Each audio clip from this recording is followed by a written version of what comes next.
Hi, welcome to the Show Up Better podcast. We are delighted and thrilled to have as a returning guest today our very favorite friend, David Gerber. And let's not waste any time. Let's just jump right in. I think Alicia's got a list full of things that we want to discuss today in the time that we have together. So I'll turn it over to her. David, welcome. We are so happy to have you back. How are you? Yeah, it's good to see you. It's Good. really good. I'm doing fantastic. Yeah. Fantastic. Well, since we have all three of us here, let's dive into something that's been on all of our minds of late.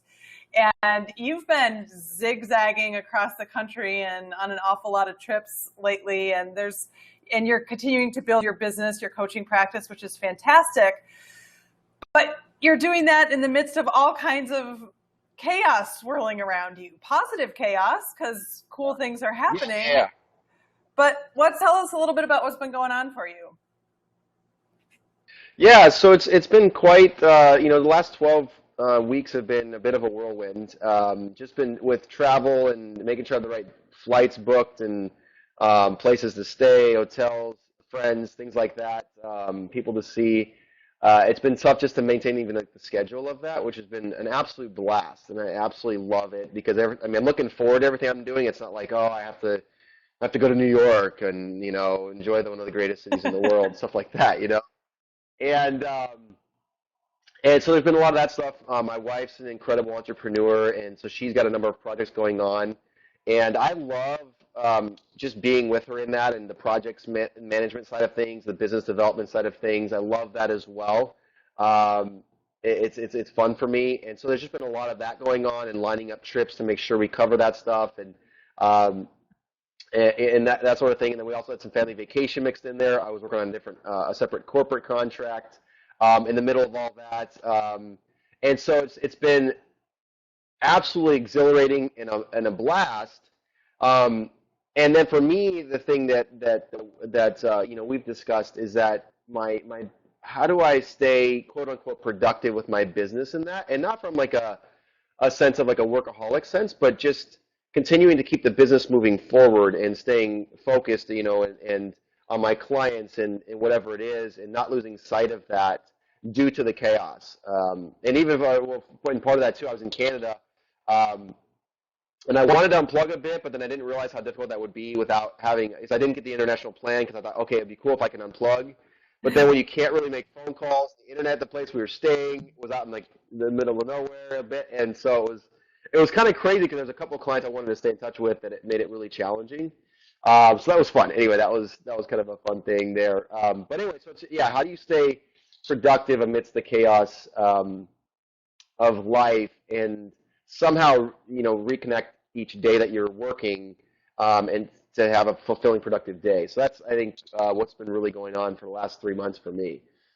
Yeah. Can I interject just one quick thing? David, for our listeners who are not aware, is also a fabulous coach and does similar things to what Alicia and I do. So in context of what we're discussing, that is what we each do. However, please remember that these principles and tools that we're going to be discussing today are applicable regardless of what you do for a living or how you show up in your own life. So I just want to be clear that take from this what serves and works for you and leave the rest to somebody else. Yeah, that's a great point, Arminda. And David, something that you made me remember as you're telling this story. So I had a job. I ran recruiting for Anheuser-Busch InBev, and that was a big global job. So I was traveling all the time.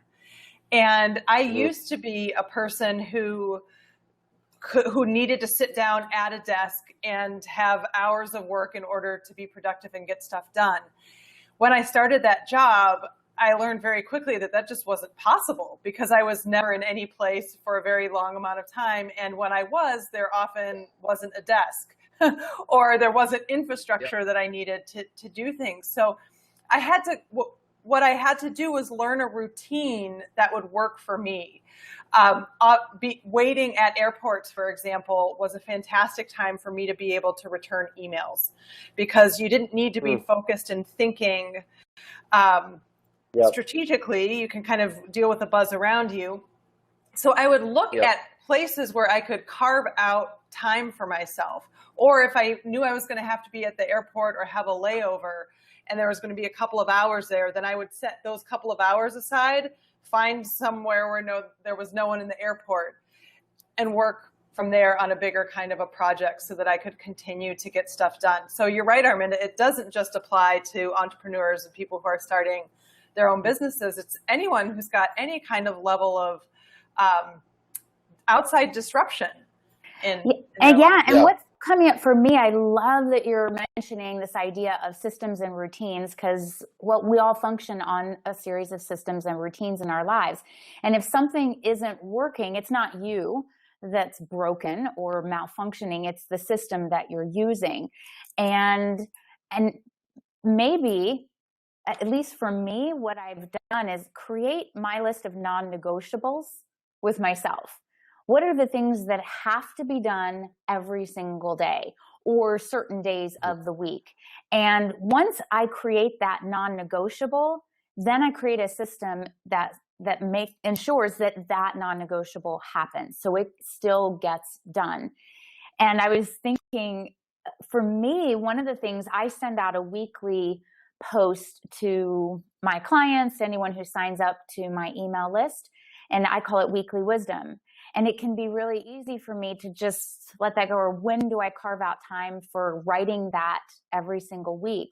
And I do it on my phone. That's my writing space for that particular piece of writing that I do.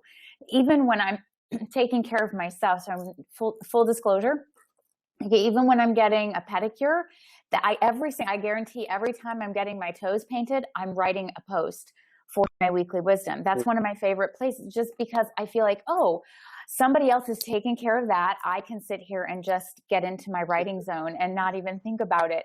So really just identifying what's most important, and then how do I serve that need? David, I know the traveling, it's crazy. Like, I think we're all in that same scenario where we've been moving around a lot and doing a lot of different things, but it's also, I think, mentally important for me to feel like I'm still connected to myself and my routines. Yeah. I echo what you're saying. And if it's not the travel, I mean, people have, families and kids, or, shareholders, or, people to take care of or think about in what they're doing. And, and I work with a number of athletes at the Division I level, and I mean, their schedule is just jam-packed. And so where is the time for themselves? Where is the time for their, mental health or mental wellness, I guess, if you want to call it? How do they stay focused as well? And so I think it's a very pertinent topic, and I think the idea of routines is probably the most important thing, like Alicia said, is how do you develop habits and routines, and then if you kind of get into a funk, how do you come back into that? How do you number one, set up those routines and habits so that they serve you and they serve the people around you? And then if you get out of it, how do you get back into it? How do you kind of carve back into that so that way you can find a way to reset each and every day, or just when necessary, where you go, gosh, I'm in a funk, I'm out of it, I've had a couple of days that weren't very productive. How do you not go into, man, I suck at what I do, or I can't do this?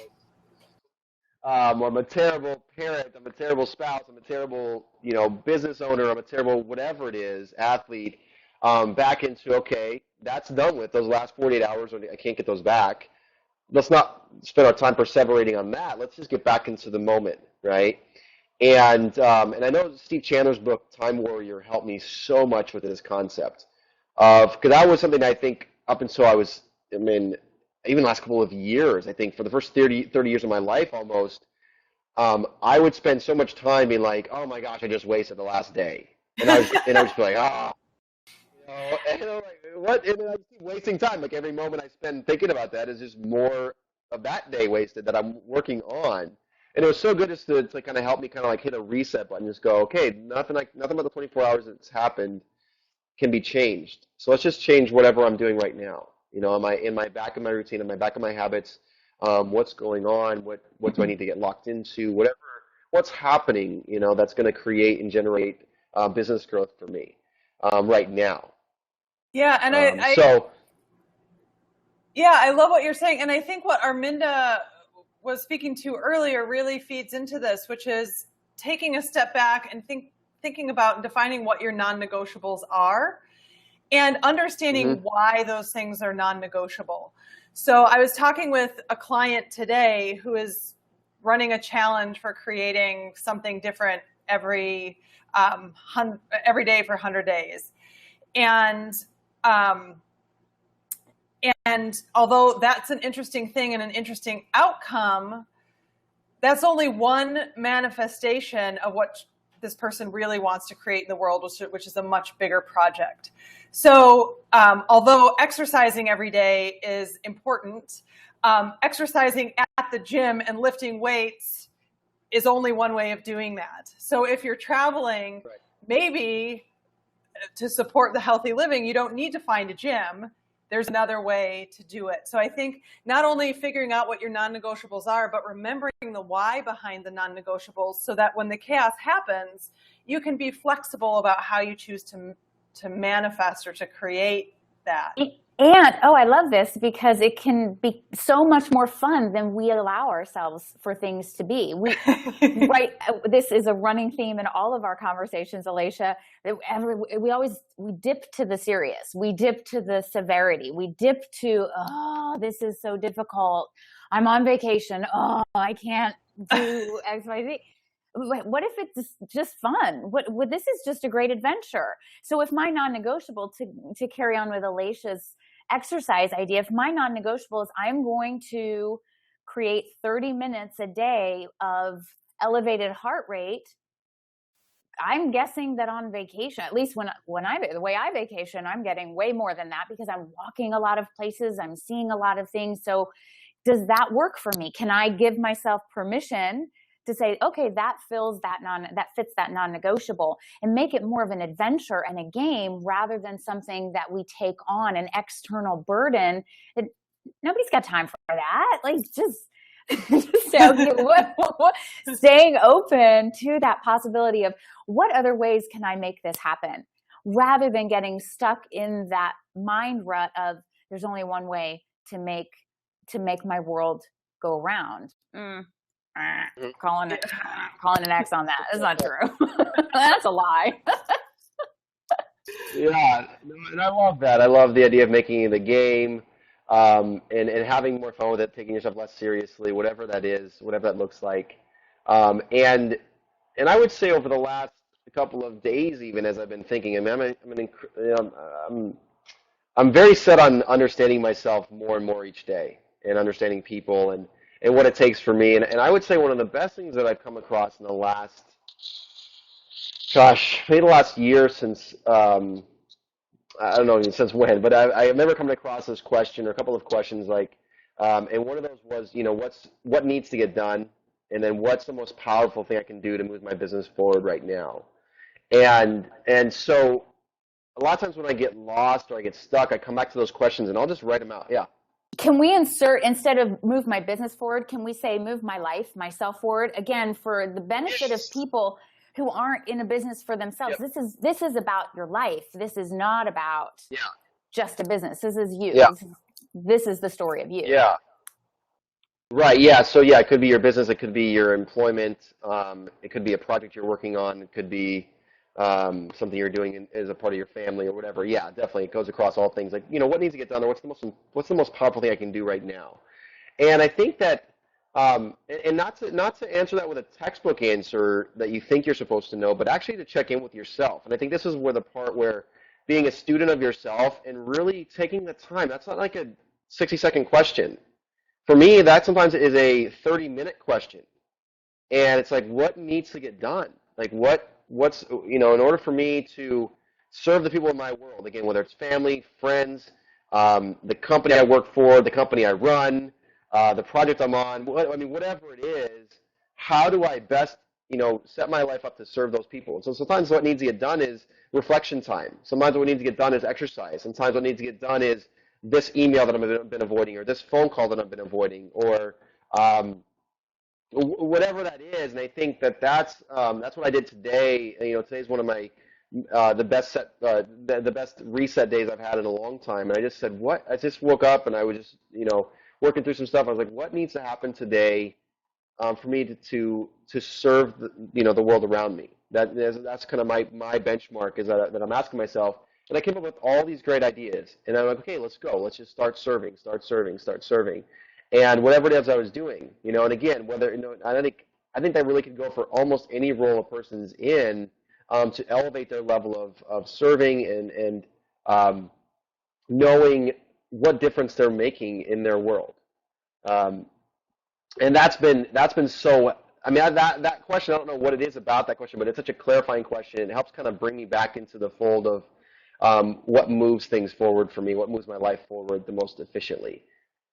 I really like something that you said there in particular, not only the focus on what's the next thing that's going to help me move my life forward, that you included on that list not just tasks to do or stuff to create or things to build, but also time to rest, time to exercise, time to do things that actually replenish yourself. Because I feel like, at least this is how I used to be, everything that I would ever think in that kind of logic was, what other tasks do I have to do? How can I better organize those tasks? How can I be more efficient in completing them? Instead of, what if I just took a nap and then I could just get it done in 5 minutes instead of 4 hours? So I love that you included self-care in that, because I feel like that's something that we forget about. It's almost never on the list. Yes, and what you said, so the phrase that jumped out at me that supported that was being a student of yourself and your own life. How many of us forget that we just simply show up and we go on autopilot day in and day out. It's rinse, lather, repeat. And then we go to bed. And then we wake up because we're on a routine, but when do we just step out of that routine long enough to say, is this routine serving me?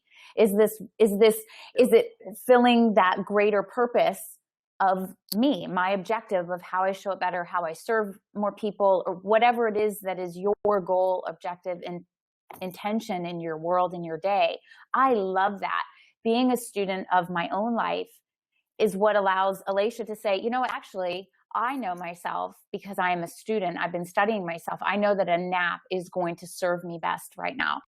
I actually happen to also live in that camp where naps are really important. And I can get things done so much more efficiently and in a better way, because I just show up better when I'm taking care of myself. I know women struggle with this. Women, this is huge. It's also been fascinating and fun for me in the work I do with men as a coach, how many men also struggle with this notion of slowing down and taking care of self.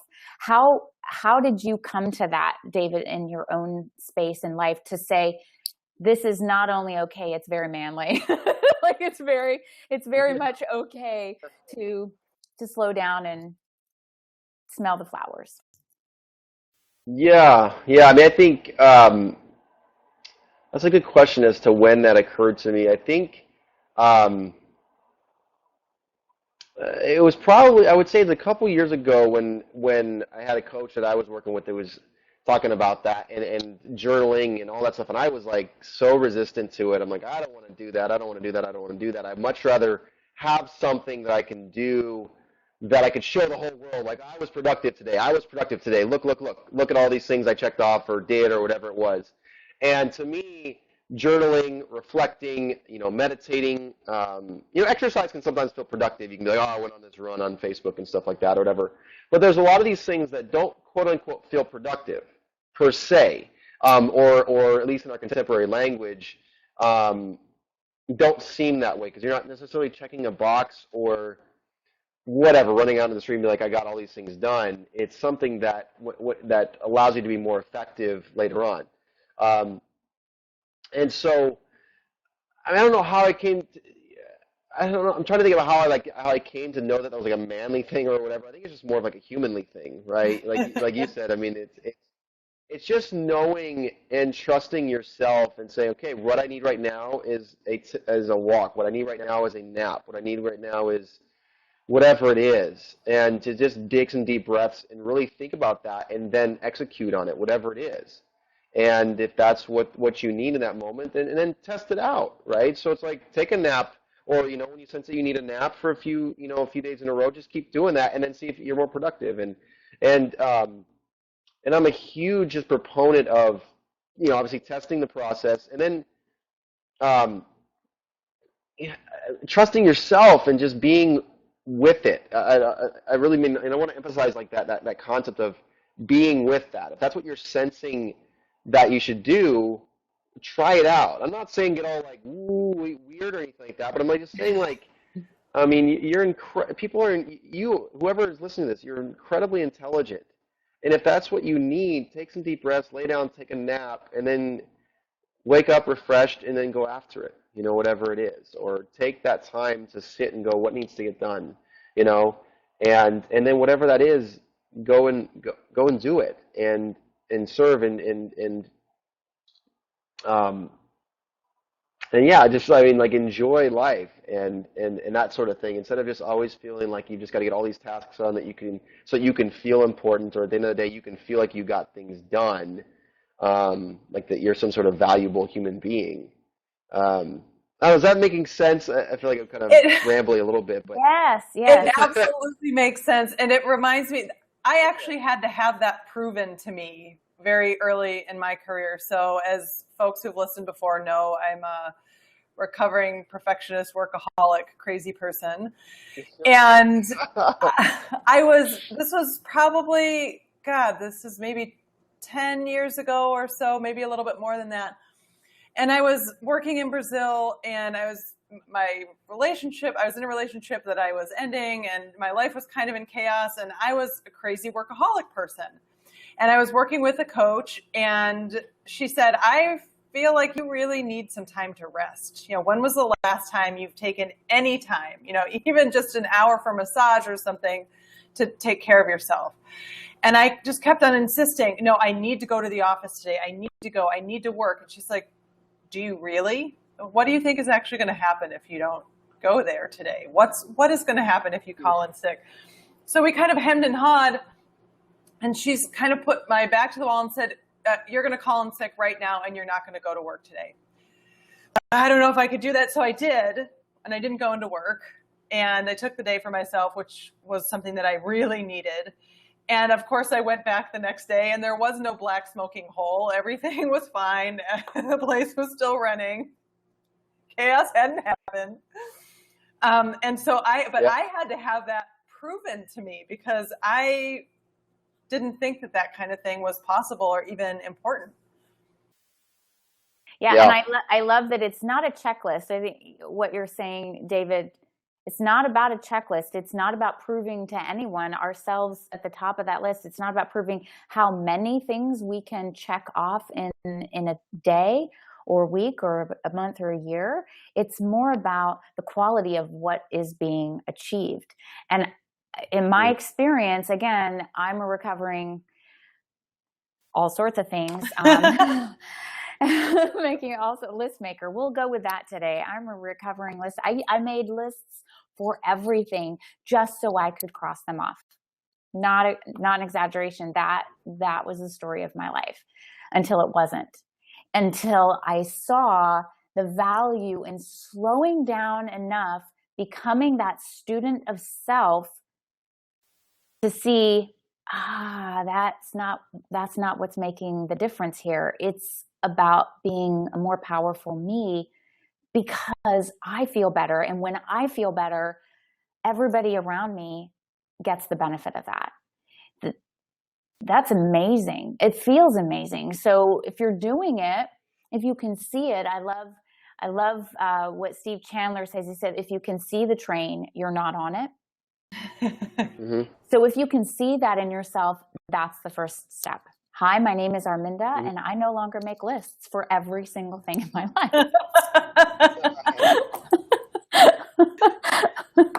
Yeah, absolutely. And I think, the one thought that comes up to me amidst all this is, I imagine there's going to be people who maybe like some of us, the three of us 5 years ago would have said, well, I don't have time to, check in with myself and, take naps and reflect. I don't have time for that. And I know I've been there, right? And even Alicia, you talking about, you thought you didn't have time for that as well. And that's where I would say one of the recent things I read in a book, I don't remember which book it was, but it talked about creating a not to do list.